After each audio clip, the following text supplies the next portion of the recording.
hearings will also give the senators a chance to find out more about how the Philippines conducts its drug wars, which is a matter of great public interest.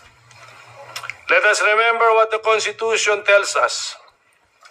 Public officers and employees must at all times be accountable to the people. Serve them with utmost responsibility, integrity, loyalty, and efficiency. Act with patriotism and justice, and lead modest lives.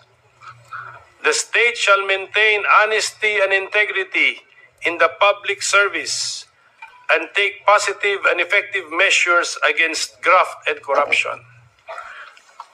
According to a case by the Supreme Court, it bears to emphasize that public office is a public trust.